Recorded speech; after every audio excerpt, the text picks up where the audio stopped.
आज का टॉपिक है कृषि। तो चलिए देखते हैं।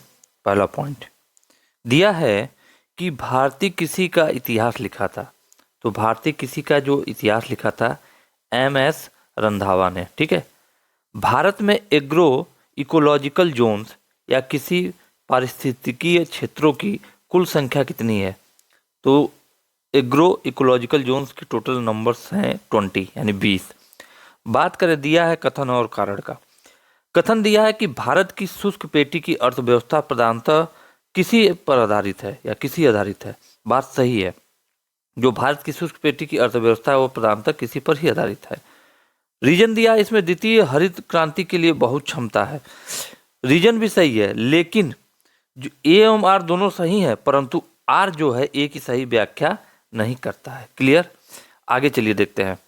आगे हम देखेंगे यहाँ पर तो दिया है कि भारत की खाद्य एवं पोषण सुरक्षा के संदर्भ में विभिन्न फसलों की बीज प्रतिस्थापन दरों को बढ़ाने से भविष्य के खाद्य उत्पादन लक्ष्यों को प्राप्त करने में मदद मिलती है, किंतु इसके अपेक्षाकृत बड़े विस्तृत कार्यान्वयन में बाधाएं या बाध्यताएं हैं। वह हैं क्या? निजी क्षेत्र में बीज कंपनियों की उद्यान कृषि फसलों की रोपण सामग्रियों और सब्जियों की गुणवत्ता वाले बीजों की पूर्ति में कोई सहभागिता नहीं है। आगे बात करेंगे। इम्पोर्टेंट करिएगा इसको, आपका मोस्ट इम्पोर्टेंट में डाल लीजिए अगर करना है तो। देश का पहला कृषि विश्वविद्यालय। तो देश का पहला जो कृषि विश्वविद्यालय था वो GBPAU Pantnagar GB Pant agriculture university जिसको बोलते हैं पंतनगर में। और बात करें भारत में प्रथम कृषि विश्वविद्यालय की स्थापना कब हुई थी? 1960 में। और यही वो विद्यालय था, कौन सा? GB Pant agriculture university Pantnagar में। ठीक है। बात करें यदि खाद्यान्नों का सुरक्षित संग्रह सुनिश्चित करना हो तो कटाई के समय उनका आर्द्रता अंश होना चाहिए 14% से कम। बात करते हैं कि भारत में भूमि उपयोग वर्गीकरण का सन्निकट निरूपण है। तो नेट बुआई जो होता है भारत में 47% भूमि पर होता है और 23% भूमि पर क्या है? वन है। और जो भी बाकी सब बचा हुआ अन्य क्षेत्र कितना है? 30%।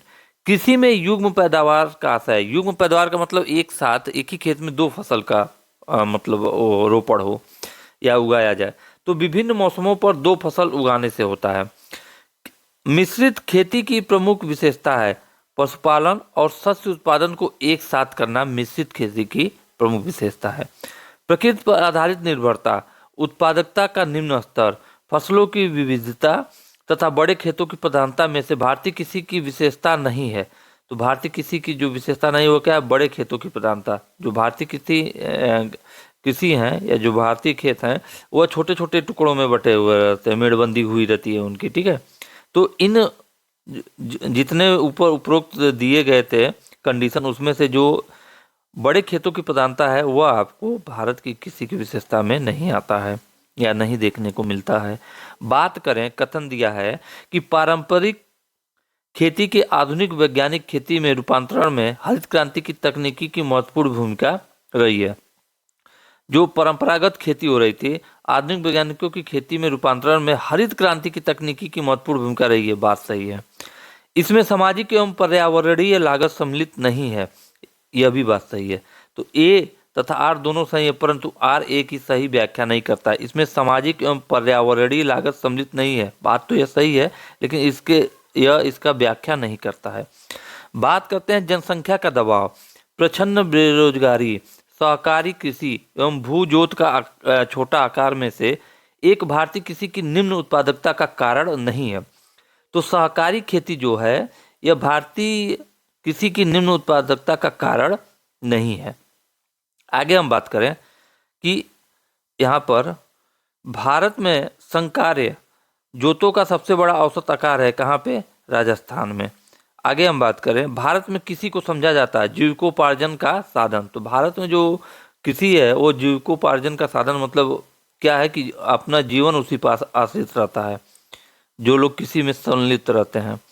भारतीय कृषि के संदर्भ में सही कथन है, भारत में दालों की खेती के अंतर्गत आने वाले लगभग 90% क्षेत्र वर्षा द्वारा पोषित होते हैं। ठीक है। भारत में रासायनिक उर्वरकों के दो बड़े उपभोक्ता हैं, तो उत्तर प्रदेश एवं आंध्र प्रदेश। उत्तर प्रदेश सबसे ज़्यादा जनसंख्या, आपको पता है भारत का सबसे ज़्यादा जनसंख्या वाला राज्य आपका उत्तर प्रदेश ही है, और रासायनिक उर्वरक का जो उपभोग में भी उत्तर प्रदेश और आंध्र प्रदेश सबसे आगे है। नई सुधारी गई ऊसर में हरी खाद के लिए उपयुक्त फसल है ढेंचा। ठीक है, नई सुधारी गई ऊसर में हरी खाद के लिए उपयुक्त फसल ढेंचा क्या, एक पौधा होता है और उनको क्या उसकी बुआई मतलब छिड़का बुआई कर दिया जाता है उसकी बीज का, और वो जब वो बड़ा होता है तो 4 से 5 फीट लंबाई का यह पौधा होता है। और क्या होता है बाद में इसको ट्रैक्टर से इसकी जुताई कर दी जाती है और यह सड़ के क्या होता है खाद के रूप में काम करता है, और यह हरी खाद के लिए उपयुक्त फसल है, तो ढेंचा इसको बोलते हैं। ढैंचा, सनई, बोड़ा तथा ग्वार जैसी हरी खाद फसलों में नाइट्रोजन की मात्रा सर्वाधिक पाया जाता है, तो बोड़ा यानी लोबिया में नाइट्रोजन का सबसे ज़्यादा मात्रा पाया जाता है। संतुलित उर्वरक उपयोग किए जाते हैं, तो संतुलित उर्वरक उपयोग किए जाते हैं उत्पादन बढ़ाने के लिए, खाद की गुणवत्ता उन्नत करने हेतु, भूमि की उत्पादकता बनाए रखने हेतु। चलिए आगे हम देखते हैं। आगे हम देखेंगे कि केरल तट, तमिलनाडु तट, तेलंगाना तथा विदर्भ में से दक्षिण भारत में उच्च कृषि उत्पादकता का क्षेत्र पाया जाता है। तो उच्च कृषि उत्पादकता का क्षेत्र जितने उपरोक्त ऑप्शन दिए उसमें पाया जाता है तमिलनाडु तट में। पुनर्भरण योग्य भौम जल संसाधन में सबसे संपन्न राज्य कौन सा है आपका, उत्तर प्रदेश। भारत में ठेकेदारी कृषि, ठीक है, भारत में ठेकेदारी कृषि को लागू करने में अग्रणी राज्य कौन सा है, पंजाब। हरित खेती में सन्निहित है समेकित कीट प्रबंधन, समेकित पोषक पदार्थ आपूर्ति एवं समेकित प्राकृतिक संसाधन प्रबंधन। बात करेंगे कि भारतीय कृषि पर वैश्वीकरण का प्रभाव है। अंतर्राष्ट्रीय बाजारों तक भारतीय किसानों के उत्पादों की पहुंच, जो भारतीय कृषि पर वैश्वीकरण का प्रभाव क्या है, अंतर्राष्ट्रीय बाजारों तक भारतीय किसानों के उत्पादों की पहुंच, नगदी फसल पर बल, आय असमानता में वृद्धि, आर्थिक सहायता में कटौती आदि। बीज ग्राम संकल्पना सीड विलेज कॉन्सेप्ट के प्रमुख उद्देश्य का सर्वोत्तम वर्णन करता है। किसानों को गुणवत्ता युक्त बीज उत्पादन का प्रशिक्षण देने में लगाना और उनके द्वारा दूसरों को समुचित समय पर तथा वहन करने योग्य लागत के गुणवत्ता युक्त बीज उपलब्ध कराना है। एक मार्क क्या है, तो एक मार्क जो होता है वो गुणवत्ता गारंटी का मोहर होता है, एक मार्क। ठीक है, जैसे लोग बोलते हैं एक मार्क का, ठीक है, तो एक मार्क है आपका। आगे हम देखेंगे हरित क्रांति के घटक हैं उच्च उत्पादन देने वाली किस्म के बीज, सिंचाई, ग्रामीण विद्युतीकरण, ग्रामीण सड़कें और विपणन। कथन दिया है कि भारत में हरित क्रांति के फलस्वरूप खाद्यान्नों के उत्पादन में वृद्धि हुई है। रीजन दिया है आपका भारत में हरित क्रांति के परिणाम स्वरूप क्षेत्रीय असमानताओं में वृद्धि हुई है। तो भारत में हरित क्रांति के फलस्वरूप खाद्यान्नों के उत्पादन में वृद्धि हुई है भाई, हरित क्रांति का बहुत असर था। और दूसरा दिया कि भारत में हरित क्रांति के परिणाम स्वरूप क्षेत्रीय असमानताओं में भी वृद्धि हुई, भी बात सही है। ए और आर दोनों सही है, लेकिन जो आर है ए की सही व्याख्या नहीं करता है। आगे हम बात करेंगे इंद्रधनुषीय क्रांति संबंध है, तो इंद्रधनुषीय क्रांति का संबंध, इसमें किसी क्षेत्र की सभी क्रांतियां शामिल हैं। क्लियर। आगे हम बात करेंगे सही सुमेलन है खाद्य उत्पादन में वृद्धि हरित क्रांति। दुग्ध उत्पादन में क्या है, दुग्ध उत्पादन से संबंधित क्रांति कौन सी है, श्वेत क्रांति। और अगर हम बात करेंगे मत्स्य पालन नीली क्रांति, उर्वरक भूरी क्रांति, उद्यान कृषि सुनहरी क्रांति। ठीक है, आगे हम बात करेंगे गुलाबी क्रांति संबंधित है किससे, प्याज से। गुलाबी क्रांति किससे संबंधित है, प्याज से। जीरो टिल बीज एवं उर्वरक ड्रिल विकसित किया गया है जीबी पंत कृषि एवं प्रौद्योगिकी विश्वविद्यालय पंतनगर में। चलिए अब हम देखेंगे यहाँ पे खाद्यान्न फसलों के बारे में। तो खाद्यान्न फसलों में सबसे पहले हम बात करेंगे कि रबी की फसलें। ठीक है, तो रबी की जो फसल की बुआई है वो कब होता है, अक्टूबर और नवंबर महीने में होता है। रबी की फसल कौन कौन से हैं, सरसों है, मसूर है, मुख्य फसल है, चना है, गेहूं है आदि। तो सरसों, मसूर, चना, गेहूं आदि सब क्या है, रबी के फसल हैं। गेहूं की अच्छी खेती आवश्यक परिस्थिति या समुच्चय है मध्यम ताप हो और मध्यम वर्षा हो, तो गेहूं के लिए अनुकूल परिस्थिति पैदा करती है। गन्ना, कपास, जूट तथा गेहूं में से नगदी फसल में सम्मिलित नहीं है, तो तो गेहूं आपका क्या है, नगदी फसल में नहीं है। जो गन्ना है ये आपका नगदी फसल है, कपास भी है और जूट भी, लेकिन गेहूं आपका नगदी फसल नहीं है। आगे बात करेंगे कि नगदी फसल समूह है, कपास, गन्ना, केला, ये सब नगदी फसल के हैं। मूंगफली भी नगदी फसल में ही आता है। 3 बड़े गेहूं उत्पादक राज्यों की दृष्टि से सही क्रम है, तो 3 बड़े गेहूं उत्पादक राज्य की दृष्टि में उत्तर प्रदेश पहले पे, मध्य प्रदेश दूसरे पे और पंजाब आपका तीसरे पे। भारत का अधिकतम गेहूं उत्पादक राज्य जो है आपका है उत्तर प्रदेश। बात करें महिसुगंधा, एक प्रजाति है, किस फसल की प्रजाति है, धान की एक फसल की प्रजाति है महिसुगंधा। भारत में उत्तर प्रदेश का प्रथम स्थान है गेहूं, आलू और गन्ना के उत्पादन में। गेहूं की वह प्रजाति जो प्रेरित उत्परिवर्तन द्वारा विकसित की गई वह है सोनारा 64। गेहूं में बौनेपन का जीन है नोरिन 10। मैक्रोनी गेहूं सबसे उपयुक्त है असिंचित परिस्थितियों के लिए। राज 3077 एक प्रजाति है, किसकी है, गेहूं की। चलिए हम बात करेंगे आगे हम बात करेंगे, अभी हम फसल के ऊपर ही चर्चा कर लेते हैं। फिर हम बात करेंगे यहाँ पर अभी हम देखेंगे, चलिए अभी उस पर हम देख के हरित क्रांति पे पहुंचेंगे। पूसा सिंधु गंगा एक प्रजाति है, किसकी, गेहूं की। यूपी 308 एक प्रजाति है, किसकी, गेहूं की। गेहूं की फसल का रोग है रस्ट, जो है गेहूं की फसल का रोग है। कल्याण सोना एक किस्म है, किसकी, गेहूं की। गेहूं की अधिक पैदावार वाली किस्में हैं अर्जुन और सोनालिका। गेहूं के साथ 2 फसली के लिए अरहर की प्रयुक्त किस्म कौन सा है, UPA S120 120। सही कथन है। खरीफ की फसल देखेंगे हम, तो खरीफ की फसलों में देख रहे हैं कि धान की उत्पत्ति हुई है, तो जो धान की उत्पत्ति हुई है वो दक्षिण पूर्व एशिया में हुई है। खरीफ की फसलें हैं तो कपास, मूंगफली, धान, ये सब क्या हैं, खरीफ की फसलें हैं। चावल की खेती के लिए आदर्श जलवायु परिस्थितियां हैं 100 सेंटीमीटर से ऊपर वर्षा हो और 25 डिग्री सेंटीग्रेड से ऊपर टेम्परेचर हो। मसूर, अलसी, सरसों तथा सोयाबीन में से खरीफ की फसल है, तो सोयाबीन जो है इसमें से क्या है, खरीफ की फसल है।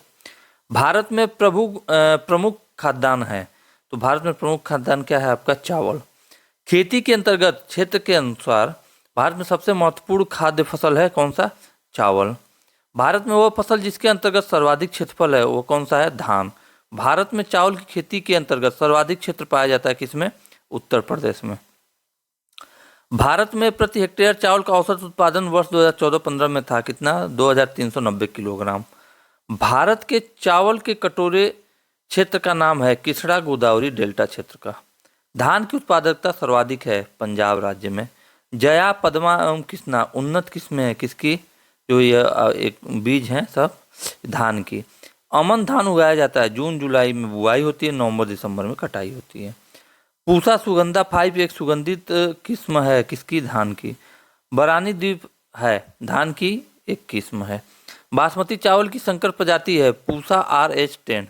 बासमती चावल की रुपाई हेतु उपयुक्त बीज दर कितना है, 15 से 20 किग्रा प्रति हेक्टेयर में आपको बासमती चावल की रुपाई हेतु उपयुक्त बीज दर होता है। अगर हम आगे बात करें, यहाँ पे देखेंगे कि पंजाब चावल का एक महत्वपूर्ण निर्यातक है, ठीक है, बात सही है। यह प्रदेश चावल के उत्पादन में अग्रणी है, यह बात गलत है, तो ए सही परंतु आर क्या है आपका, गलत है। भारत में चावल का सबसे बड़ा उत्पादक राज्य कौन सा है, पश्चिम बंगाल। वह जीव जो चावल की फसल के लिए जैव उर्वरक का कार्य करता हुआ है नील हरित शैवाल, ठीक है, नील हरित शैवाल होता है जो काई बोलते हैं जिसको हम। कथन दिया है कि भारत में पश्चिमी तट की तुलना में पूर्वी तट में धान का उत्पादन अधिक होता है, पश्चिमी तट की तुलना में। यूं देखिएगा ये भारत है आपका, ठीक है, तो यह पश्चिमी तट हो गया, यह पूर्वी तट। तो पश्चिमी तट की तुलना में पूर्वी तट में धान का उत्पादन क्या है, अधिक है। भारत में पूर्वी तट पर पश्चिमी तट की तुलना में अधिक वर्षा होती है, ये सही है परंतु आर गलत है। तो भारत में पश्चिमी तट की तुलना में पूर्वी तट पर धान का उत्पादन सही है, बात तो सही है। भारत के पूर्वी तट पर पश्चिमी तट की तुलना में अधिक वर्षा होती है, यह आपका पॉइंट क्या है, गलत है, ठीक है। पश्चिमी तट पर सर्वाधिक बारिश होती है, क्योंकि जो उठता हुआ मानसून है तो ज़्यादातर बारिश किस पे, पश्चिमी तट पे ही कराता है, ठीक है। आगे बात करें कि विगत एक दशक में भारत में जिस फसल के लिए उपयुक्त कुल कृषि भूमि लगभग एक जैसी बनी रही हुआ है आपका चावल। देश का आधे से अधिक उत्पादित चावल जिन राज्यों से प्राप्त होता हुआ है पश्चिम बंगाल, उत्तर प्रदेश, पंजाब और आंध्र प्रदेश। इन 4 राज्यों को उत्पादन चावल का जो है वो लगभग देश के 50% उत्पादन के बराबर है। भारतवर्ष में चावल की खेती उन क्षेत्रों में होती है जहां वार्षिक वर्षा 100 सेंटीमीटर से अधिक होती है। वह राज्य जिसमें संकर धान की खेती के अंतर्गत सर्वाधिक क्षेत्रफल है वह है आपका उत्तर प्रदेश। वह फसलें जो जायद में मुख्यतः सिंचित क्षेत्रों में उगाई जाती हैं वह है आपका मूंग एवं उड़द। नकदी फसलों के ऊपर चर्चा करते हैं और इसको इंपॉर्टेंट करते हैं। अक्सर नकदी फसलों से पूछ लेता है कि निम्न में से कौन सा फसल नकदी फसल है। भारत में कपास का अधिकतम मात्रा में उत्पादन करने वाला क्षेत्र कौन सा है? उत्तर पश्चिमी और पश्चिमी भारत जो है आपका भारत में कपास उत्पादन करने वाला क्या है क्षेत्र है। भारत का सबसे बड़ा कपास उत्पादक राज्य जो है आपका कौन सा है? गुजरात। मध्य प्रदेश का वह जिला जो कपास की खेती के कारण सफेद सोने का क्षेत्र कहा जाता है वह है उज्जैन शाजापुर। महाराष्ट्र में वह फसल जो श्वेत स्वर्ण के नाम से जानी जाती है तो वह है आपका कपास, ठीक है, व्हाइट गोल्ड। सत्य कथन है भारत कपास के पौधे का आदि निवास है, सही है यह। विश्व में भारत पहला देश है जहां कपास की संकर किस्म विकसित हुई, यह भी बात सही है, जिसके परिणाम स्वरूप वर्धित उत्पादन होता है, सही है। कपास के रेशे से प्राप्त होती है, कपास के रेशे प्राप्त होती है, किससे प्राप्त होती है? बीज से। महाराष्ट्र के काली मिट्टी के क्षेत्र में कपास को गन्ने की फसल से प्रतिस्पर्धा का सामना करना पड़ रहा है, जिसका कारण है सिंचाई सुविधाओं के प्रसार के कारण इस क्षेत्र में गन्ने का फसल अधिक लाभप्रद है, ठीक है। सिंचाई सुविधाएं बढ़ गई जिसके कारण कपास भी नकदी फसल है, गन्ना भी नकदी फसल है, तो इसमें गन्ने में ज़्यादा फायदा हो रहा है, ठीक है। आगे हम बात करते हैं कपास फसलों में ही। अगर हम बात करें तो पहला हम बात किए थे कि नकदी फसल में कपास, दूसरा हम बात करते हैं गन्ना की, ठीक है। किस पे बात करते हैं? गन्ना की। तो हम देखेंगे गन्ना। भारत का वह राज्य जिसमें गन्ने की खेती के अंतर्गत सबसे अधिक भूमि है तो वह है उत्तर प्रदेश, और सबसे अधिक गन्ना उत्पादन में नंबर 1 है। और चीनी उत्पादन में भी बोलेगा तो यूपी ही सबसे नंबर 1 पर है। क्लियर। भारत की फसलों में वह फसल जिसके अंतर्गत उसके शुद्ध सकल किसी क्षेत्र के सिंचित क्षेत्र का सर्वाधिक प्रतिशत है तो वह है आपका गन्ना। भारत में 3 गन्ना उत्पादक राज्यों का घटते हुए क्रम में सही अनुक्रम है, उत्तर प्रदेश, महाराष्ट्र और कर्नाटक। बात करते हैं भारत में सर्वाधिक गन्ना पैदा करने वाला राज्य उत्तर प्रदेश। सत्य कथन है चीनी उत्पादन प्रक्रम में सीरा एवं उपोत्पाद है, तो चीनी उत्पादन प्रक्रम में सीरा एक उपोत्पाद है, बात सही है। चीनी उत्पादन में पहले सीरा बनाया जाता है। चीनी कारखानों में चीनी मिलों में से निकली खोई भाप बनाने के लिए बॉयलरों में ईंधन के रूप में प्रयोग की जाती है, यह भी बात सही है। गन्ना उत्पादन के एक व्यावहारिक उपागम का जिसे धारड़ी गन्ना उपक्रमण के रूप में जाना जाता है महत्व है। तो गन्ना उत्पादन के एक व्यावहारिक उपागम का जिसे धारड़ी गन्ना उपक्रमण के रूप में जाना जाता है महत्व है। किसी की पारंपरिक पद्धति की तुलना में इसमें बीज की लागत बहुत कम होती है।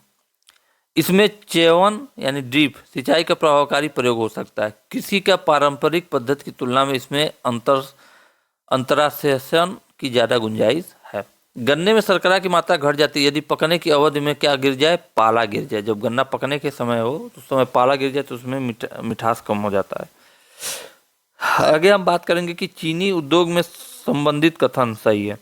विश्व में चीनी उत्पादन में भारत का हिस्सा 15% से अधिक है, सही बात है। भारत में चीनी उद्योग दूसरा सबसे बड़ा कृषि पर आधारित उद्योग है और भारत चीनी का सबसे बड़ा उपभोक्ता है। तीनों पॉइंट आपके सही हैं। शक्कर नगर चीनी का एक प्रमुख उत्पादक केंद्र है, वो कहाँ पर है? वह है आपका आंध्र प्रदेश में। भारत का शक्कर का प्याला कहलाता है उत्तर प्रदेश। 1903 में भारत की प्रथम चीनी मिल स्थापित की गई थी प्रतापपुर देवरिया में। इसको इंपॉर्टेंट कर लीजिएगा, हर चीज़ का किसी भी सेक्टर का फर्स्ट तो आपको याद रहना चाहिए। तो प्रथम चीनी मिल प्रतापपुर देवरिया में। उत्तरी भारत से दक्षिणी भारत में चीनी उद्योग के स्थानिक स्थानांतरण का कारण है गन्ने का प्रति एकड़ उच्चतर उत्पादन, गन्ने में शर्करा का अधिक होना, पेराई का अधिक लंबा मौसम। गन्ने में प्रजनन का कार्य किया जा रहा है कोयम्बटूर में। गन्ने का बीज उत्पादित किया जाता है SBI कोयम्बटूर में। गन्ने की 8 साली फसल पकने के लिए समय होती है कितना? 18 माह। तो चलिए आगे हम देखते हैं। आगे हम देखेंगे तिलहन। तिलहनी फसल है सूर्यमुखी, तिल, अलसी, सोयाबीन, अरंडी आज सब क्या है? तिलहनी फसल, यानी इनसे तेल निकाला जाता है। पीली क्रांति संबंधित है किससे? तिलहन उत्पादन से, यानी जो तेल से संबंधित जितने भी फसलें हैं। शुष्क भूमि के लिए सर्वाधिक उचित फसल है आपका मूंगफली। पेंगिंग एक लाभकारी प्रक्रिया है किसके लिए? मूंगफली में। भारत में सोयाबीन का अग्रणी उत्पादक राज्य है आपका मध्य प्रदेश। भारत में सोयाबीन की खेती का सर्वाधिक क्षेत्रफल है कहाँ पे? मध्य प्रदेश में। भारत में मूंगफली का सबसे बड़ा उत्पादक राज्य है आपका गुजरात। मूंगफली के क्षेत्रांतर्गत कम परंतु प्रति हेक्टेयर बहुत अधिक उत्पादन वाला राज्य है आपका पंजाब। राजस्थान प्रमुख उत्पादक है सरसों का। नीचे दिए गए मानचित्र पर विचार कीजिए। मानचित्र ही क्लियर नहीं है, देखिए मानचित्र दिया है ए, अच्छा ये देखिए, तो ये गुजरात वाला इलाका है तो मूंगफली ज़्यादा होगा। बी देखिए आपका, ये आपका बी है महाराष्ट्र साइड में, तो ये आपका गन्ना है। सी देखिए, सी आपका इधर उड़ीसा साइड में, यह आपका किसके लिए प्रसिद्ध है? रागी के लिए। और डी देखिए आंध्र प्रदेश साइड का यह इलाका, तो यह कहा है आपका उड़ीसा और आंध्र प्रदेश संबंधित, तो यह आपका तंबाकू के लिए प्रसिद्ध है। चलिए, भारत में उत्पादित प्रमुख तिलहन फसल है सोयाबीन, मूंगफली, सरसों, तिल। सरसों की प्रजातियां हैं वरुड़ा, पूसा बोल्ड एवं पीताम्बरी आदि। जिप्सम की अधिक मात्रा आवश्यक होती है मूंगफली की फसल में। कौशल उन्नत प्रजाति है मूंगफली की। चलिए अब दलहन देखेंगे, यानी दाल से संबंधित फसल के ऊपर हम चर्चा करेंगे। दाल क्लियर। अब हम देखेंगे कि वह देश जो दलहनी फसलों का मुख्य उत्पादक तथा उपभोक्ता है वह है आपका भारत। तो भारत में समांतर निर्यात नहीं किया जाता है दालों को, क्योंकि यहाँ उपभोक्ता है, यानी जो उपभोग ही बहुत ज़्यादा है। कथन दिया भारत में दालों की कमी है परंतु प्रोटीन की नहीं, और रीजन दिया दालों की मांग की वरीयता। ए तथा आर दोनों सही हैं। भारत में दालों की कमी है परंतु प्रोटीन की नहीं, तथा दालों की मांग की वरीयता ये भी सही है। आर एक ही सही व्याख्या करता है, क्योंकि इसका जो डिमांड है दाल का ये विदेशों में है। भारत में कहवा की खेती का सर्वाधिक क्षेत्र पाया जाता है कर्नाटक में। चलिए, तो अभी यहाँ हम कहवा में आएंगे, तो यहाँ अभी दाल में ही देखते हैं पहले। भारत में दालों का सबसे बड़ा उत्पादक राज्य है आपका मध्य प्रदेश। हवा से नाइट्रोजन संचित करने की क्षमता होती है दालों में। दलहनी फसलों के उत्पादन हेतु आवश्यक तत्व है कोबाल्ट। वायुमंडल के नाइट्रोजन का स्थिरीकरण करने वाली दलहनी फसलें हैं चना, मटर एवं मूंग।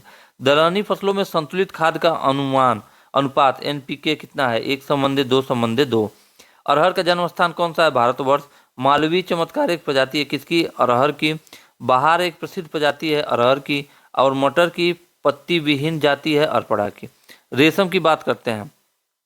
रेशम, भारत में सर्वाधिक रेशम पैदा करने वाला राज्य कौन सा है? आपका कर्नाटक। भारत में 60% से अधिक कच्चा रेशम प्राप्त होता है आंध्र प्रदेश एवं कर्नाटक से। सही सुमेलित है, देखिए सही सुमेलित ऑलरेडी है। सतुत रेशम कर्नाटक से, टसर रेशम झारखंड से, इरी रेशम आपका असम से, और मूंगा रेशम आपका असम से। मूंगा रेशम एक ऐसी किस्म है जो पूरे विश्व में केवल भारत में है, और वो कहाँ होती है? असम में। टसर रेशम का अग्रणी उत्पादक राज्य आपका कौन सा है? झारखंड। चलिए आगे देखेंगे। भारत में एक कहवा खेती थोड़ा कर्नाटक में। अब देखेंगे हम चाय एवं रबर के बारे में। हमने रेशम देख लिया, अब बागानी फसलों को देख लेते हैं। पहले बागानी फसलों में सबसे पहले हम बात करेंगे काफ़ी और कहवा की। राष्ट्रीय बागवानी परिषद बोर्ड की स्थापना हुई थी वर्ष 1984 में। यद्यपि काफ़ी और चाय दोनों की खेती पहाड़ी ढलानों पर की जाती है, तथापि इनकी किसी के संबंध में इन दोनों में कुछ अंतर पाया जाता है। इस संदर्भ में सत्य कथन है, काफ़ी के पौधों को उष्णकटिबंधीय क्षेत्रों की उष्ण और आर्द्र जलवायु की आवश्यकता होती है, जबकि चाय की खेती उष्णकटिबंधीय और उपोष्ण दोनों क्षेत्रों में की जाती है। काफ़ी बीजों के द्वारा प्रवर्धित की जाती है, लेकिन चाय केवल डाली कलम के द्वारा प्रवर्धित की जाती है। भारत में सर्वाधिक काफ़ी उत्पादन की जाती है कर्नाटक में। उसके बाद बात करते हैं भारत में देश का, और विश्व में बात करें तो ब्राज़ील में। और ब्राज़ील के कहवा के जो बागान है विश्व में, तो उसको हम बोलते हैं काफ़ी फैजेंडा। भारत में देश का 72.3% से अधिक कॉफ़ी अकेले पैदा करता है कौन? कर्नाटक। उसके बाद हम बात करेंगे यहाँ पर चाय एवं रबर की। भारत में कहवा खेती का क्षेत्र सर्वाधिक कहाँ है? कर्नाटक में। चाय एवं रबर की बात करेंगे। वर्ष 2015 के आंकड़ों के अनुसार चाय के उत्पादन एवं उपभोग में चीन का प्रथम तथा भारत का क्या था? द्वितीय स्थान। भारत में वह नकदी फसल जिससे अधिकतम विदेशी मुद्रा प्राप्त होती है वह है चाय। भारत का सबसे बड़ा चाय उत्पादक राज्य आपका है असम। भारत अपनी आवश्यकता से अधिक उत्पादन करता है किसका? चाय का। भारत चाय में महत्वपूर्ण निर्यातक देश है। भारत में चाय की घरेलू खपत बहुत कम है, ये सही है परंतु आर गलत है। भारत में चाय की घरेलू खपत बहुत अधिक है, और भारत चाय में महत्वपूर्ण निर्यातक देश है, लेकिन सबसे ज़्यादा निर्यात करता है आपका श्रीलंका। चाय का सबसे ज़्यादा निर्यात कौन करता है? श्रीलंका। श्रीलंका क्यों कर पाता है? क्योंकि वहाँ जो है भारत में क्या उत्पादन तो अधिक है श्रीलंका से, लेकिन उपभोग भी बहुत ज़्यादा है। एक ऐसे क्षेत्र में जहाँ वार्षिक वर्षा 200 सेंटीमीटर से अधिक होती है और ढलाव पहाड़ी स्थल है, खेती अभिष्ट आइडल होगा। मतलब खेती के लिए अनुकूल परिस्थिति किस खेती के लिए है? चाय की। ग्रीन गोल्ड किसके किस्म है? चाय की। बराक घाटी की महत्वपूर्ण फसल है धान। भारत में रबर का सर्वाधिक उत्पादन करने वाला राज्य कौन सा है? केरल। अन्य बागानी फसलें, भारत का वह राज्य जहां कहवा, रबर तथा तंबाकू सभी की कृषि की जाती है वह है आपका कर्नाटक। भारत में बागानी कृषि के अंतर्गत उगाई जाने वाली मुख्य शस्य है चाय, रबर, नारियल और कहवा। सही कथन है। चाय असम की प्रमुख फसल है, बात सही है। तंबाकू आंध्र प्रदेश में विस्तृत पैमाने पर उगाई जाती है, ये भी बात सही है। भारत में तंबाकू का सर्वाधिक उत्पादन करने वाला राज्य आपका है आंध्र प्रदेश। भारत में तंबाकू की कृषि के बृहत्तम क्षेत्र हैं किसमें? आंध्र प्रदेश में। भारत में नारियल का सबसे उत्पादक राज्य है, सबसे बड़ा उत्पादक राज्य तमिलनाडु।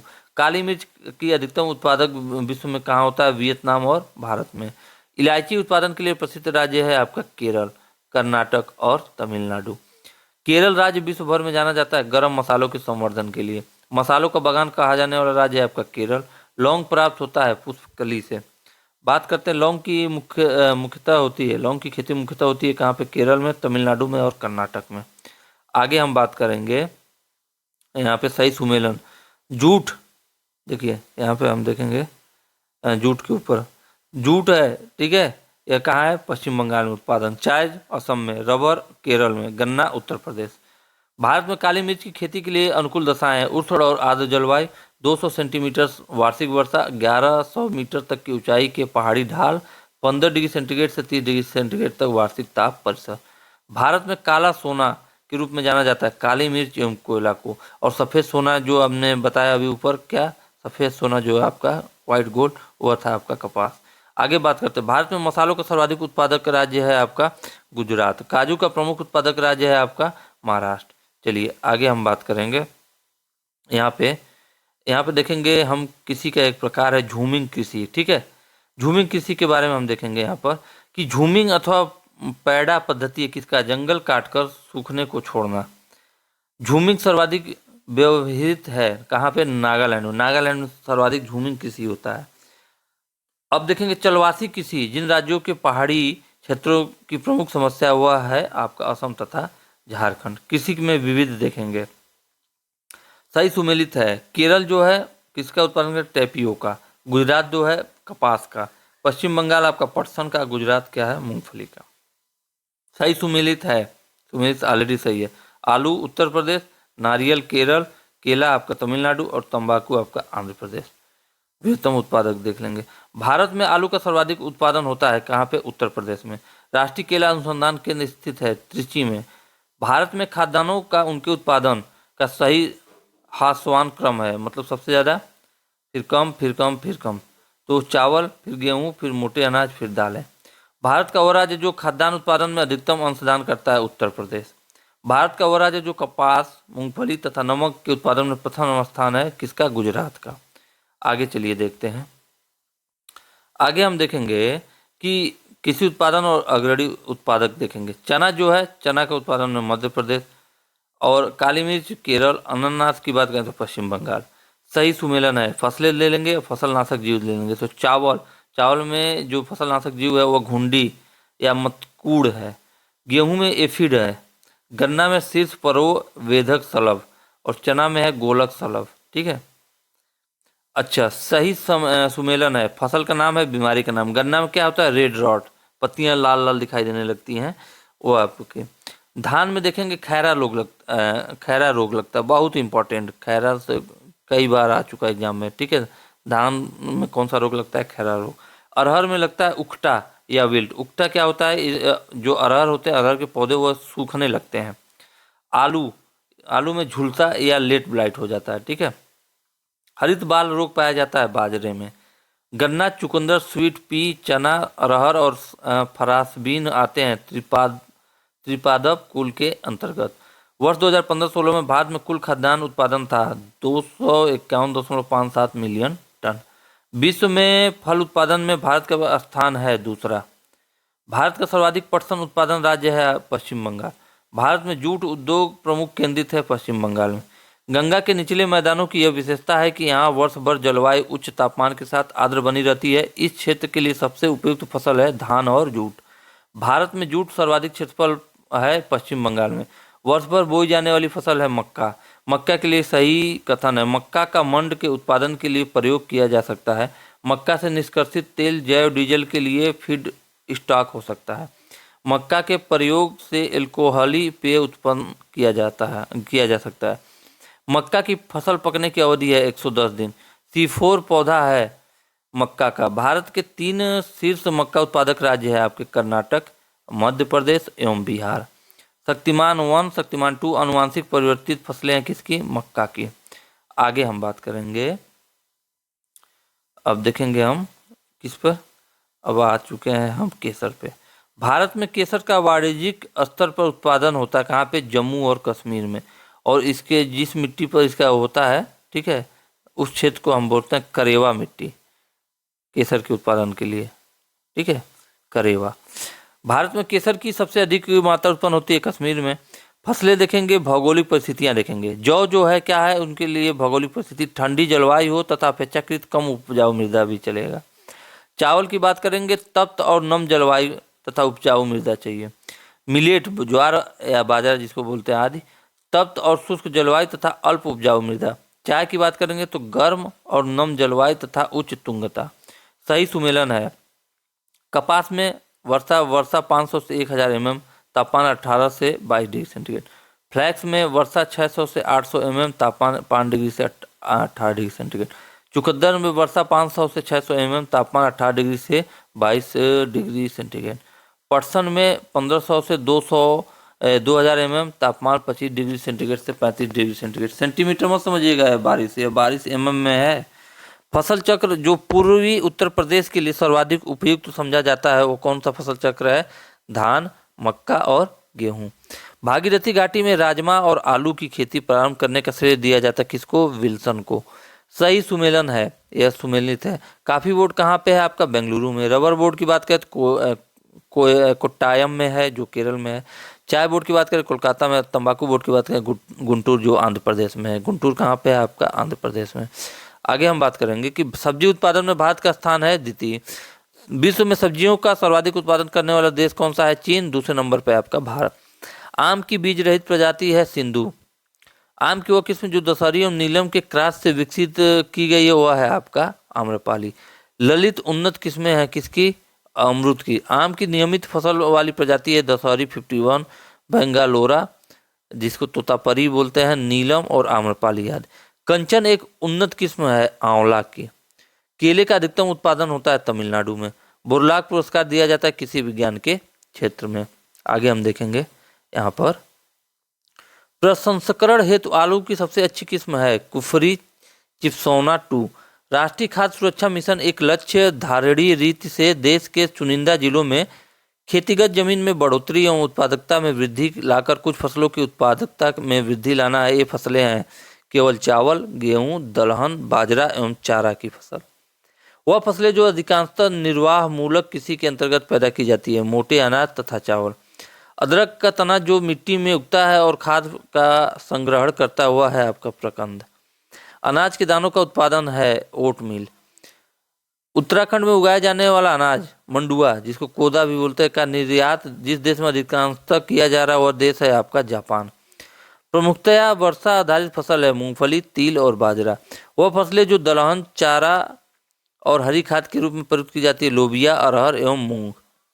वह राज्य जिसमें सर्वोपयुक्त जलवायु विषयक स्थितियां उपलब्ध हैं, जिसमें न्यून लागत से आर्किड की विविध किस्मों की खेती हो सकती है और वह इस क्षेत्र में निर्यात उन्मुख उद्योग विकसित कर रहा है। कौन सा? अरुणाचल प्रदेश। देश का प्रथम पूर्ण रूप से जैविक राज्य घोषित किया गया है किसको? सिक्किम को। गुजरात राज्य की विशेषताएं, उसका उत्तरी भाग शुष्क एवं अर्ध शुष्क है। उसके मध्य भाग में कपास का उत्पादन होता है। उस राज्य में खाद्य फसलों की तुलना में नकदी फसलों की खेती अधिक होती है। सारे ऑप्शन क्या आपके सही विशेषताएं हैं।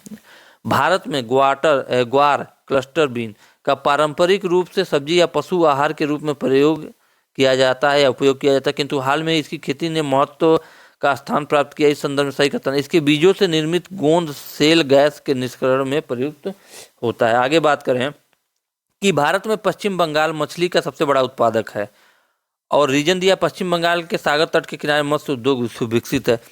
ये सत्य है, परंतु आर क्या है आपका गलत है। भारत में कुल मत्स्य उत्पादक अग्रणी राज्य हैं आंध्र प्रदेश मछली उत्पादन में, पश्चिम बंगाल, गुजरात और तमिलनाडु। PBW 343 और DBW 17 प्रजातियां हैं किसकी गेहूं की। धान की खैरा की बीमारी के लिए प्रयुक्त किया जाता है जिंक सल्फेट। जब धान में खैरा रोग आ जाता है तो उसकी बीमारी को शुद्ध करने के लिए आपको जिंक सल्फेट का छिड़काव करना पड़ता है।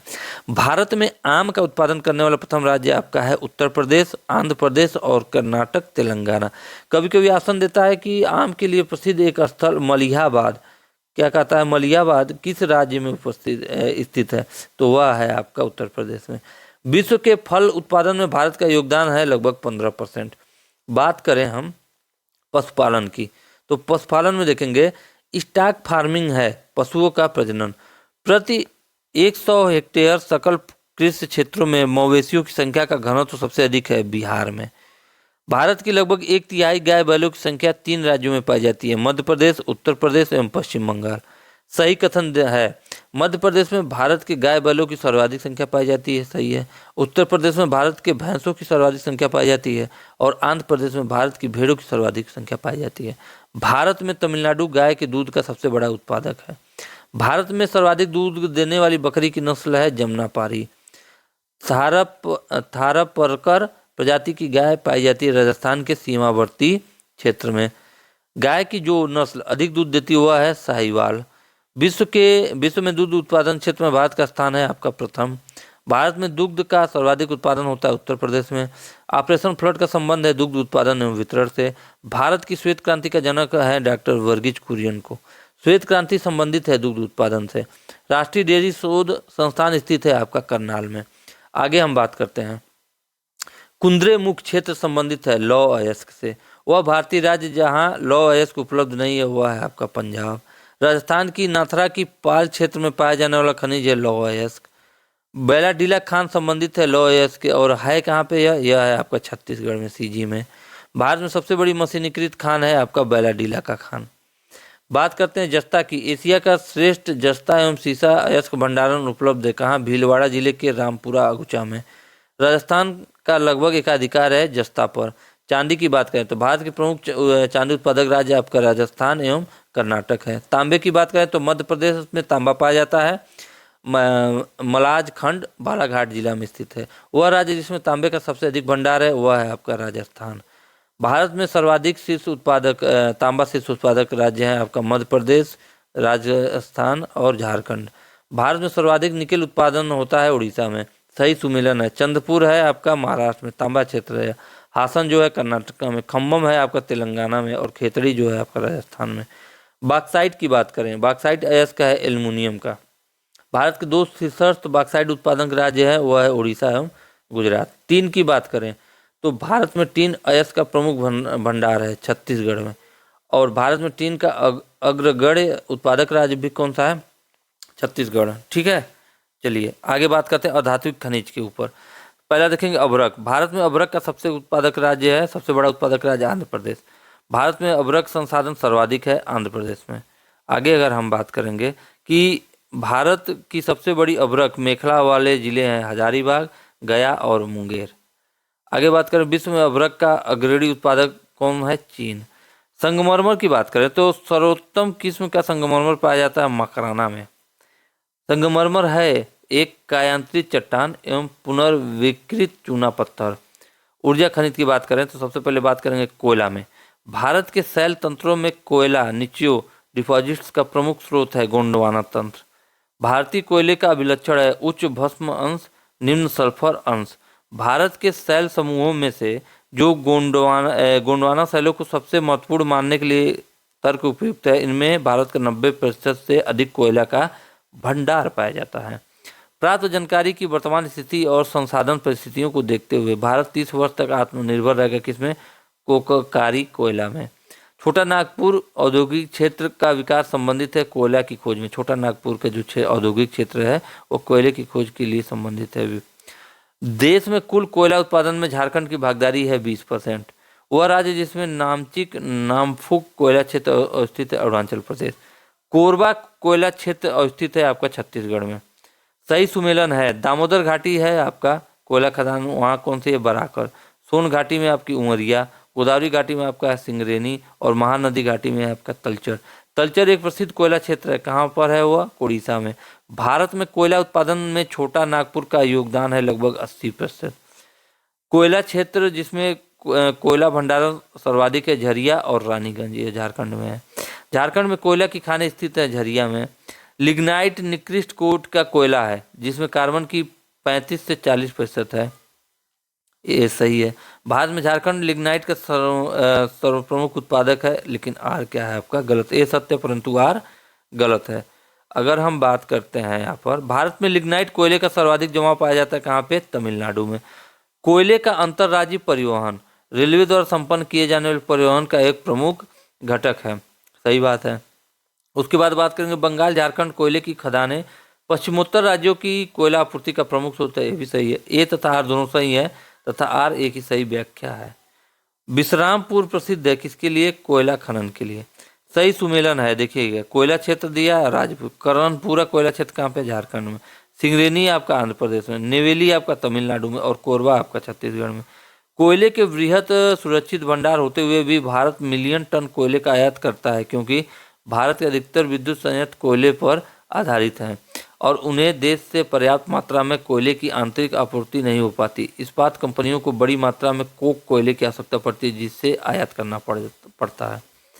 भारतीय कोयला उद्योग की समस्याएं हैं। निम्न कोटि का कोयला, एक तो जो भारत में है वो निम्न कोटि का कोयला ज़्यादातर है, एवं कोयला संचलन में बाधा, धुलाई संसाधनों की उपयोगिता क्षमता में कमी और कोकिंग कोयला के आयात पर बढ़ती निर्भरता और कार्य संचालन की कीमतें। कोयले का सर्वाधिक उपयोग किया जाता है ऊर्जा उत्पादन में, एनर्जी प्रोड्यूसिंग में। पेट्रोलियम एवं प्राकृतिक गैस देखेंगे। भारत में सबसे पुराना तेल का भंडार या तेल शोधन इकाई अवस्थित है डिगबोई असम में। भारत में पेट्रोलियम का अग्रणी उत्पादक राज्य है आपका राजस्थान। अंकलेश्वर प्रसिद्ध है पेट्रोल के भंडारण के लिए। लूनेज पेट्रोल उत्पादक क्षेत्र स्थित है गुजरात में। नौग्राम तेल क्षेत्र स्थित है गुजरात में। भारत में सर्वप्रथम खनिज तेल का कुआं खोदा गया माकूम में। आंध्र प्रदेश में अवस्थित तेल परिशोधनशाला विशाखापट्टनम तेल शोधन केंद्र में।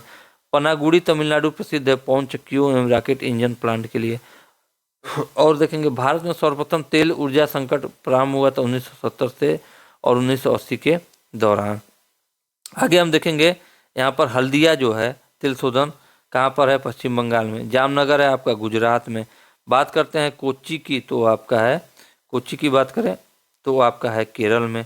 नुमालीगढ़ की बात करें तो असम में। सही सुमेलन है। अब देखिएगा तेल शोधक कारखाना है और क्या है और राज्य है, तो तातीपाका आपका है आंध्र प्रदेश में। कोयाली जो है गुजरात में। बैरोनी जो है बिहार में। सही सुमेलन है तेल शोधशालाएँ और राज्य। नून माटी जो है आपका असम में है। मंगलोर जो है कर्नाटक में। पानीपत आपका हरियाणा में। सही सुमेलन है तेल शोधन और शोधनशाला और स्थापित। बीना जो है मध्य प्रदेश BPCL। तातीपाका जो आंध्र प्रदेश है इसको स्थापित किया था ONGC ने। डिगबोई जो असम में इसको स्थापित किया था IOCL ने। और कोयाली जो गुजरात में इसको किया था IOCL ने। मंगला भाग्यम शक्ति एवं ऐश्वर्या है बाड़मेर संचौर बेसिन में खोजे गए तेल क्षेत्र। 14 NEMP blocks, 1 JV blocks, 2 nomination blocks एवं 4 CBM ब्लॉक संबंधित है पेट्रोलियम अन्वेषण से। हाइड्रोजन विजन 2025 संबंधित है पेट्रोलियम उत्पादन के भंडारण से। भारत में तेल अन्वेषण का कार्य किया जाता है ऑयल इंडिया लिमिटेड द्वारा। HBJ पाइपलाइन द्वारा प्राकृतिक गैस का परिवहन होता है दक्षिणी बेसिन में। हजीरा बीजापुर जगदीशपुर गैस पाइपलाइन निर्मित की जा रही gas authority of India limited द्वारा गेल द्वारा। भारत में अधिकांश प्राकृतिक गैस उत्पादन किया जाता है मुंबई हाई से। मुंबई हाई तेल क्षेत्र मुंबई तट से दूर है कितना? 160 किलोमीटर। KG-D6 बेसिन है जो अप्रैल 2009 से लगातार चर्चा में भारी मात्रा का भंडारण है गैस का। भारत के वो क्षेत्र जिसमें सेल गैस के संसाधन पाए जाते हैं Cambay basin, Kaveri basin, Krishna Godavari basin. आगे हम बात करेंगे कोयला लकड़ी, डीजल तथा पेट्रोल में से जीवाश्म ईंधन नहीं है। लकड़ी आपका जीवाश्म ईंधन नहीं है, कोयला भी जीवाश्म ईंधन है, डीजल भी है और पेट्रोल भी है। विविध देखेंगे खनिज के बारे में, तो हम देखेंगे गोंडवाना संस्तरों में पाया जाता है कोयला निक्षेप। माइका सिटी ऑफ इंडिया कहा जाता है कोडरमा को, ठीक है।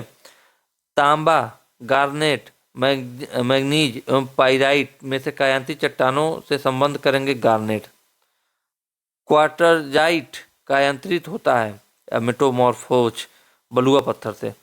इंडियन मिनरल बुक 2015 के अनुसार वर्ष 2013-14 एवं 2014-15 में भारत में मैग्नीज का सर्वाधिक उत्पादन करने वाला राज्य आपका है मध्य प्रदेश। वर्ष 2014-15 में भारत में मैग्नीज उत्पादन राज्यों में उच्च से निम्न उत्पादन स्तर का सही क्रम है मध्य प्रदेश, महाराष्ट्र और उड़ीसा। सही सुमेलन है खनिज है और शीर्ष उत्पादक राज्य है।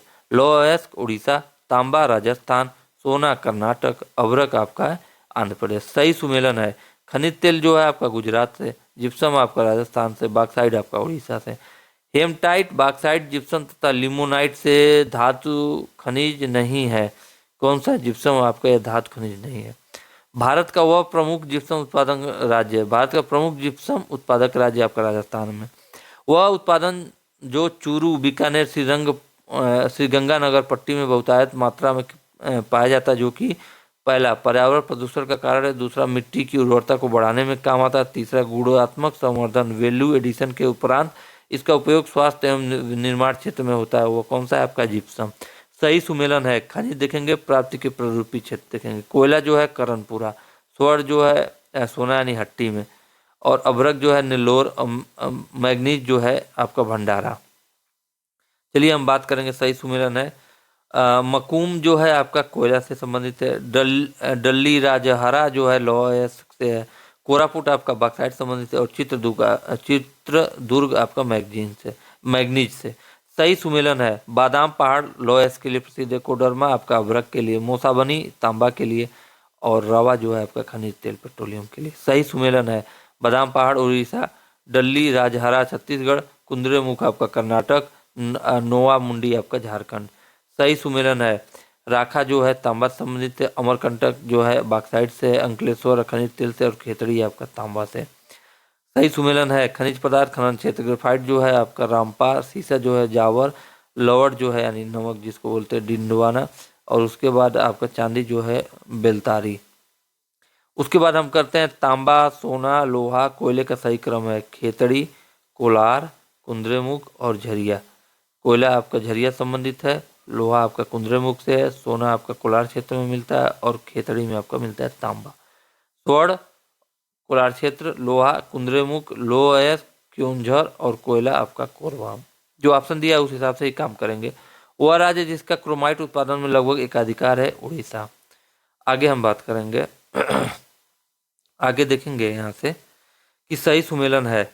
तो जिप्सम दिया है जामसर, तांबा जो है आपका खोदरीबा, राक फास्फेट है आपका झामर कोटड़ा, सीसा एवं जस्ता है आपका रामपुरा अगुचा। सही सुमेलन है। बैलाडीला जो है छत्तीसगढ़ में है, कमानगुंडी या कर्नाटक में है, सिंहभूम आपका झारखंड में है, और मयूरभंज आपका उड़ीसा में है।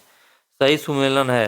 हीरा से संबंधित है पन्ना, लौह से संबंधित है बस्तर और दुर्ग, बॉक्साइट संबंधित है सरगुजा, मंडला, सतना, बालाघाट, बिलासपुर। ये छत्तीसगढ़ और मध्य प्रदेश का क्षेत्र है। कोयला संबंधित है सीधी, सरगुजा, बिलासपुर, रायगढ़, शहडोल, और छिंदवाड़ा, बैतूल। सही सुमेलन है। देखेंगे तांबा खेतड़ी से, gas plant Auraiya, aluminium Korba, petroleum आपका कोची। ग्रेनाइट पट्टियाँ तथा स्लेट बनाए जाते हैं ललितपुर में। ललितपुर का है यूपी में है, झांसी में। भारत में हीरे की खान स्थित है मध्य प्रदेश में। भारत वह जिला जिसमें हीरा युक्त किम्बरलाइट के बृहत भंडार पाए जाते हैं रायपुर में। सोनभद्र जनपद में पाई जाने वाली धातु है एंडलूसाइट, पायराइट, डोलोमाइट। केरल के कई भागों की समुद्र तटीय बालू में पदार्थ पाए जाते हैं। समुद्र तटीय बालू में पदार्थ पाए जाते हैं, वह पदार्थ है इल्मेनाइट, जिरकॉन, सिल्मेनाइट। केरल के समुद्री तट पर पाए जाने वाला परमाणु खनिज है मोनोजाइट। यह एक प्रकार का परमाणु खनिज है। केरल की मोनोजाइट बालुका में पाया जाता है यूरेनियम। सही सुमेलन है। यूरेनियम केंद्र राज्य दोमाइसान जो है आपका मेघालय में। लंबापुर जो यूरेनियम केंद्र है वो आंध्र प्रदेश में, रोहेल जो है आपका राजस्थान में, और गोगी जो है आपका कर्नाटक में। ठीक है, उसके बाद हम बात करते हैं जादूगुड़ा प्रसिद्ध है किसके लिए? यूरेनियम के लिए। इंपॉर्टेंट करिएगा, जादूगुड़ा आपका प्रसिद्ध है यूरेनियम के लिए। छत्तीसगढ़ राज्य में प्राकृतिक रूप से मिलने वाले खनिज है बॉक्साइट, डोलोमाइट, लौह और टीन। छोटा नागपुर पठार जिस संसाधन से समृद्ध हुआ है आपका खनिज। आगे बात करेंगे, सुमेलन देखेंगे, खनिज देखेंगे, स्थान। कोयला जो है गिरिडीह झारखंड में है। तांबा जो है आपका अलवर राजस्थान। मैग्नीज जो है आपका धारवाड़ कर्नाटक में। भूरा कोयला लिग्नाइट आपका जैन कोंडम में। सही सुमेलन देखेंगे, खनन क्षेत्र देखेंगे, खनिज देखेंगे। गुरु महिसानी लॉ के लिए संबंधित है। तलचर जो है कोयला के लिए। जादूगुड़ा आपका यूरेनियम के लिए, और जावर जो है आपका सीसा के लिए। भारत में सर्वाधिक नमक उत्पादक राज्य है आपका Gujarat.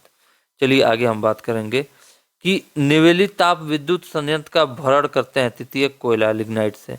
Ramagundam super thermal power station स्थित है आंध्र प्रदेश में। इंपॉर्टेंट करिएगा, Ramagundam super thermal power station. वह देश जिसके सहयोग से ओबरा ताप विद्युत केंद्र की स्थापना हुई थी वह थी रूस। सही सुमेलन है। बिजलीघर देखेंगे, राज्य कोठागुदम आंध्र प्रदेश में है, वर्तमान में तेलंगाना में है। रायचूर देखेंगे कर्नाटक में। मेटूर आपका तमिलनाडु में, और वनक बोरी आपका है गुजरात में। सही सुमेलन देखेंगे, बदरपुर दिल्ली, हरदुआजगंज उत्तर प्रदेश, उतारन गुजरात, पारस महाराष्ट्र। सही सुमेलन देखेंगे, राज्य और स्थापित तापी शक्ति क्षमता में स्थान। गुजरात का जो है तापी शक्ति क्षमता में द्वितीय स्थान है। महाराष्ट्र का आपका प्रथम स्थान है। उत्तर प्रदेश का तृतीय है, और पश्चिम बंगाल में आपका चतुर्थ है। बोकारो का तापी बिजली घर स्थित है आपका झारखंड में। सही सुमेलन देखेंगे, परियोजना देखेंगे, कंपनी देखेंगे। जाजपुर में एकीकृत इस्पात, ठीक है, कंपनी थी एकीकृत इस्पात संयंत्र। परियोजना टाटा स्टील। जो जाजपुर एकीकृत इस्पात संयंत्र उड़ीसा में था, इसके जो कंपनी थी स्थापित करने वाली एकीकृत इस्पात संयंत्र परियोजना टाटा स्टील। जामनगर में बिजली संयंत्र गुजरात में जो स्थित है वह है एसास पावर से। नवीनगर में बिजली संयंत्र जो है आपका भारतीय रेलवे। और कयमकुलम बिजली संयंत्र जो है राष्ट्रीय ताप विद्युत केरल से। अब देखेंगे नाभिकी के बारे में। भारत में प्रथम न्यूक्लियर ऊर्जा स्टेशन स्थापित हुई थी तारापुर में। इंपॉर्टेंट करिएगा, तारापुर में। वर्ष 2016 तक भारत में कुल उत्पादित ऊर्जा में नाभिकीय ऊर्जा का प्रतिशत था 3.38%। आगे हम बात करेंगे यहाँ पे, भारत में प्रचुर मात्रा में उपलब्ध महत्वपूर्ण नाभिकीय ईंधन है। कौन सी? थोरियम। सही सुमेलन है। नाभिकीय शक्ति केंद्र और राज्य, कोटा जो है आपका राजस्थान में, तारापुर जो है आपका महाराष्ट्र में, काकरापारा आपका गुजरात में, नरौरा आपका उत्तर प्रदेश में। सही सुमेलन आणविक संयंत्र और चालू होने का वर्ष कोटा में आपका 1973 में, काकरा वाला जो था आपका 1993, कैगा आपका 2000 में, और कलपक्कम 1984 में चालू हुआ था। भारत में देश की भावी ऊर्जा मांग की आपूर्ति का आशाप्रद स्रोत अणु ऊर्जा है। भारत में अणु खनिज सर्वत्र सुलभ है। ये सही है, परंतु आर क्या है? गलत है। बात करेंगे सही सुमेलन, परमाणु विद्युत संयंत्र गुरुजल संयंत्र राज्य देखेंगे। थाल जो है आपका महाराष्ट्र में, मानगुरु जो परमाणु विद्युत संयंत्र वो तेलंगाना में, कैगा जो है आपका कर्नाटक में, मुंपादल जो है आपका तमिलनाडु में। तमिलनाडु के कुडनकुलम में परमाणु रिएक्टर की 6 इकाइयाँ लगाने हेतु राजी हुआ था। कौन सा हुआ है? रूस। कुडनकुलम नाभिकीय ऊर्जा संयंत्र स्थापित किया जा रहा है तमिलनाडु में। भारत अपने 25वें परमाणु विद्युत संयंत्र का निर्माण कर रहा है रावत भाटा राजस्थान में।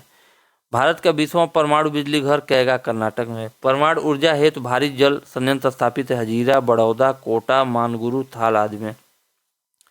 मीठी बिरदी परमाणु ऊर्जा संयंत्र स्थापित किया जाएगा यूएसए के सहयोग से।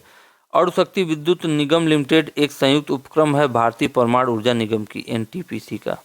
जल विद्युत के बारे में देखेंगे, कोयना जल विद्युत गृह स्थित है महाराष्ट्र में। राणा प्रताप सागर पर विद्युत गृह स्थापित है कोटा में। आगे हम बात करेंगे तो ऊर्जा में विविध देखेंगे कि उष्मा विद्युत संयंत्र, पवन ऊर्जा संयंत्र, जल विद्युत ऊर्जा संयंत्र तथा नाभिकीय विद्युत संपन्न में से संयंत्र में से महाराष्ट्र का सतारा प्रसिद्ध है किसके? पवन ऊर्जा संयंत्र के लिए। पवन ऊर्जा के उत्पादन में प्रथम स्थान रखता है तमिलनाडु। भारत में ऊर्जा उत्पादन और उपभोक्ता के संबंध में कथन सही है। भारत में उत्पादित कुल व्यावसायिक ऊर्जा में गैर पारंपरिक ऊर्जा स्रोतों का योगदान लगभग 14% से अधिक है। गुजरात, महाराष्ट्र, तमिलनाडु एवं कर्नाटक राज्यों में से पवन ऊर्जा की एशिया की सबसे बड़ी परियोजना जिसकी क्षमता 150 मेगावाट की है तमिलनाडु में। वर्तमान में सुजलान ग्रुप द्वारा गुजरात के कच्छ के निर्मित 1100 मेगावाट की पवन ऊर्जा इकाई एशिया की सबसे बड़ी इकाई है। भारत में ज्वारी ऊर्जा उत्पादन का प्रमुख स्रोत है खंबात की खाड़ी। भारत में ज्वारी ऊर्जा की सर्वाधिक संभावनाएं हैं भावनगर गुजरात में।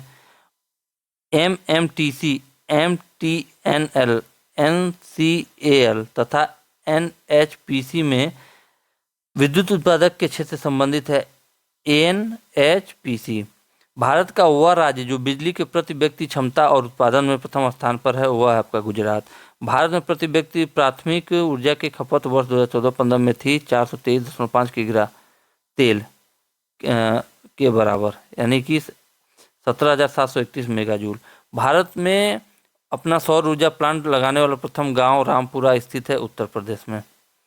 भारत में राज्य विद्युत बोर्डों की विद्युत रुग्णता के कारण है किसी एवं घरेलू उपभोक्ता को उत्पादन लागत से कम पर बिजली का विक्रय, प्रसारण एवं संवितरण हानियाँ काफ़ी ज़्यादा होती हैं। राज्य विद्युत बोर्डों के लिए वाणिज्यिक स्वायत्तता में कमी और राज्य सरकारों ने राज्य विद्युत बोर्डों के माध्यम से सामाजिक परिधान नीतियों को क्रियान्वित किया है। भूतापीय ऊर्जा पर आधारित मणिकरण बिजली संयंत्र स्थित है आपका हिमाचल प्रदेश में। शाही सुमेलन देखेंगे, गर्म जल स्रोत और स्थिति देखेंगे।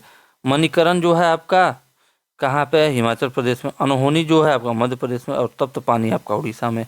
पेट्रोलियम, परमाणु ऊर्जा, प्राकृतिक गैस एवं बायोगैस में से ऊर्जा का व्यावसायिक स्रोत नहीं है, वो है आपका बायोगैस। नवीनीकृत ऊर्जा संसाधन है पवन ऊर्जा, जल ऊर्जा, सूर्य की ऊर्जा और पृथ्वी की ऊर्जा। ठीक है, आशा करता हूँ ये क्लास आप लोगों को बहुत ही अच्छी लगी हुई होगी। फिर मिलेंगे अगले वीडियो में, तब तक के लिए जय हिंद, जय भारत।